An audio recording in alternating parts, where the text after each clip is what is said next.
अस्सलाम वालेकुम students, welcome to Ikraj maths corner. आज हम लोग क्लास 9 चैप्टर 12 का थ्योरम 12.2 डिस्कस करेंगे। 12.2 की स्टेटमेंट है कि वो कहता है कि कोई पॉइंट है, any point which is equal distant from the end point of a line segment. कोई लाइन सेगमेंट है, उसके एंड पॉइंट से कोई पॉइंट एक इस तरीके से लाई कर रहा है कि इक्वी डिस्टेंट है, मतलब इक्वल डिस्टेंस है कि P से A तक का डिस्टेंस और P से B तक का जो डिस्टेंस है वो सेम है। तो हम लोगों को गिवन क्या हुआ, PA is congruent to PB। ये हमें पहले से गिवन है कि P से A तक का डिस्टेंस और P से B तक का जो डिस्टेंस है वो सेम है। PA is congruent to PB given है ये हम लोगों को। तो कहता है कि प्रूव करो लाइज ऑन इट्स बाइसेक्टर कि वो जो पॉइंट P है वो इस AB के राइट बाइसेक्टर के ऊपर लाई करती है। ओके, हमें क्या गिवन हुआ फिर कि P से A तक का डिस्टेंस और P से B तक का डिस्टेंस सेम है, तो वो हम लोगों ने गिवन में लिख दिया। हम लोगों ने प्रूव क्या करना है कि ये जो P है ये इस लाइन सेगमेंट के राइट बाइसेक्टर के ऊपर लाई करती है। तो हम लोगों ने प्रूव करना है P lies on the bisector of या right bisector of A B. किसके ऊपर लाई करती है? Right bisector of A B. ठीक है, हम लोगों ने इसके लिए कंस्ट्रक्शन करनी है क्योंकि राइट बाइसेक्टर की डेफिनेशन के मुताबिक दो पॉइंट्स मस्ट सेटिस्फाइड करने चाहिए। राइट बाइसेक्टर की डेफिनेशन के मुताबिक क्या सेटिस्फाई, अब 12.2 जो आपके पास थ्योरम है एक्चुअली द कन्वर्स ऑफ 12.1 वो भी मेरे चैनल पे मौजूद है। तो आप लोग 12.1 में राइट बाइसेक्टर को डीपली उसकी जो डेफिनेशन थी वो उसके गिवन में डीपली मैंने डिस्कस की हुई है। तो आप लोगों को वहाँ से पता चलेगा कि 12.1 से कि राइट बाइसेक्टर की डेफिनेशन में दो पॉइंट एग्जिस्ट करते हैं कि वहाँ पर जो एंगल्स बन रहे हैं वो 90 डिग्री के इक्वल होते हैं और वहाँ पर मिड पॉइंट होता है, जिस पॉइंट पे वो कट करता है वो मिड। ये दो पॉइंट अगर सेटिस्फाइड करें तो वो लाइन जो है वो राइट बाइसेक्टर की लाइन होगी।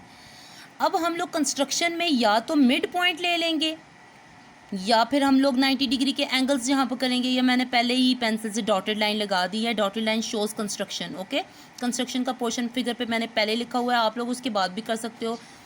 कंस्ट्रक्शन में मैं क्या करती हूँ कि कह देती हूँ कि यहाँ पर मैं परपेंडिकुलर ड्रॉ कर रही हूँ। तो ड्रॉ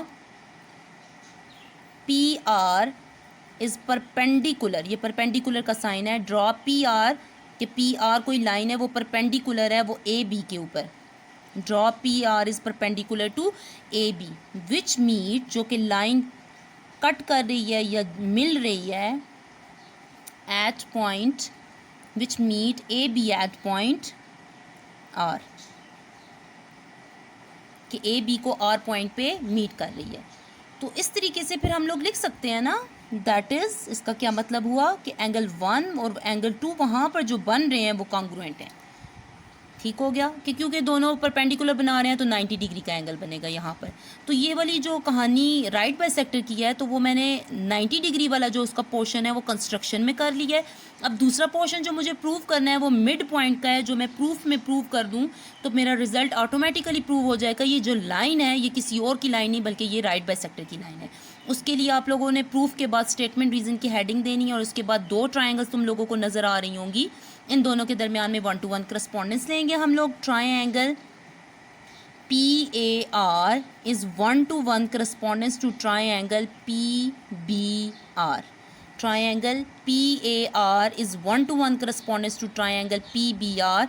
इन दोनों की 1 to 1 करस्पॉन्डेंस के बाद टोटल 3 एलिमेंट्स रिक्वायर्ड होते हैं जो कॉन्ग्रुएंट हो जाएं तो ये 1 to 1 करस्पॉन्डेंस जो है वो कॉन्ग्रुएंसी में चेंज हो जाती है। तो वो 3 एलिमेंट्स हम लोग लेंगे, एक हम लोग गिवन से लेते हैं, एक हम लोग फिगर से लेते हैं और एक हम लोग कंस्ट्रक्शन से लेते हैं। हम लोगों ने गिवन में क्या बोला हुआ है, PA is congruent to PB, तो हम लोग गिवन वाला पोर्शन एक उठा लेंगे। रीज़न भी क्या आ जाएगी, गिवन। एक हम लोग फिगर वाला ले लेते हैं, आप लोग PR is congruent to PR, दोनों में कॉमन आ रहा है तो हम लोग ये ले सकते हैं कि PR is congruent to PR। Reason क्या बन जाएगी जी, कॉमन। उसके बाद आप लोग कंस्ट्रक्शन से एक पोर्शन ले लेते हो which is angle 1 is congruent to angle 2। Reason क्या आ जाएगी जी, कंस्ट्रक्शन। 3 चीज़ें पूरी हो गई हैं। जब 3 चीज़ें पूरी हो गई तो ये 1 to 1 करस्पॉन्डेंस ऑटोमेटिकली प्रूव हो के यहाँ पर आ जाएगा ट्रायंगल PBR। तो आपके पास पोस्टुलेट जो बनेगा वो क्या है, दो साइड्स और एक एंगल है तो साइड साइड एंगल पोस्टुलेट यहाँ पर बनेगा। ऑफ कोर्स जब दो ट्रायंगल्स कॉन्ग्रुएंट हो जाती हैं तो उसकी बाकी सारी साइड्स और एंगल भी कॉन्ग्रुएंट होते हैं। मैंने पी आर का जिक्र कर लिया, मैंने पी ए का जिक्र कर लिया, एंगल वन का कौन सी साइड का जिक्र नहीं किया, ए आर और बी आर का जिक्र नहीं है। ऑटोमेटिकली ये प्रूव हो जाएगा कि A R is congruent to B R. अगर दो ट्राइंगल्स कॉन्ग्रुएंट हो तो उसकी बाकी सारी साइड्स भी कॉन्ग्रुएंट होती हैं। तो रीज़न में क्या बन जाएगा आपके पास, करस्पॉन्डिंग, क्योंकि ये साइड्स हैं तो corresponding sides of congruent triangles, कि दो ट्रायंगल्स की करस्पॉन्डिंग साइड्स हैं तो वो आपस में मस्ट है कि वो कॉन्ग्रुएंट होंगी। तो ये A R is congruent to B R किसकी डेफिनेशन होगी कि आर जो है इस लाइन सेगमेंट के दरमियान में लाई कर रहा है, कि अगर ये 6 सेंटीमीटर की लाइन है तो ये 3 और ये 3 में डिवाइड होगा, तो ऑफकोर्स ये किसकी डेफिनेशन होगी, मिड पॉइंट की, कि आर कहाँ पे लाई कर रहा है, मिड पॉइंट। तो so R is the mid point. किसका मिड पॉइंट है, ऑफ ए बी का मिड पॉइंट है ये। अगर आर मिड पॉइंट है, ये तो definition of right bisector satisfied हो रहा है कि मिड पॉइंट भी है, 90 का एंगल भी बन रहा है। तो ये जो लाइन है ये कोई और लाइन नहीं है बल्कि ये राइट बाइसेक्टर की लाइन है। Therefore P R is right bisector of,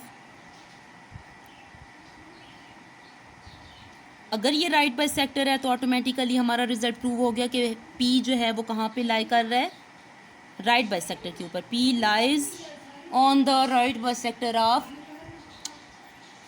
on the right bisector of A B. और यही हम लोगों ने प्रूव करना था अपने रिज़ल्ट में।